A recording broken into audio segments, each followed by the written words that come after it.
Baatugaye mugenda tukuulako ku internet.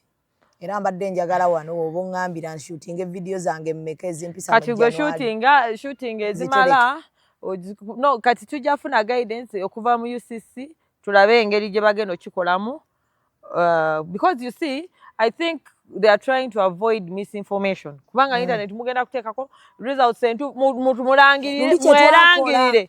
mulangirire ebifu mu time nga tennatuuka.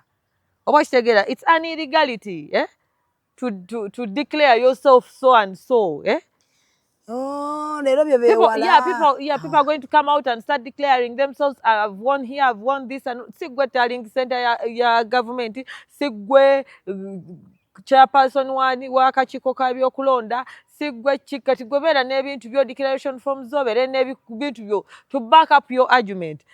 Kati wetulekaho we are going to get misinformation. Laba ntufuna bufunyi just a by-election.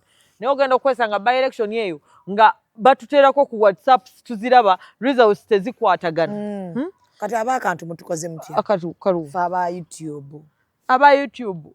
YouTube ye mama ye taata. YouTube kati YouTube kati kyogamba YouTube anti tukade tulina internet. Wowe baka wosula olunaku lumu nga tuhavinze sex tokeesa. Abamu tetukeesa. Kati goli kechizi. Ati bagenda tujjako olunaku oluluka oba. Olunaku oluluka era. Hey, baatugambye nno mu mwezi mulamba. Ebyo bya banange peregesi wa Bannayuganda mungi nnyo. Ega bye biganiro tuleetera ebizibu tujjako.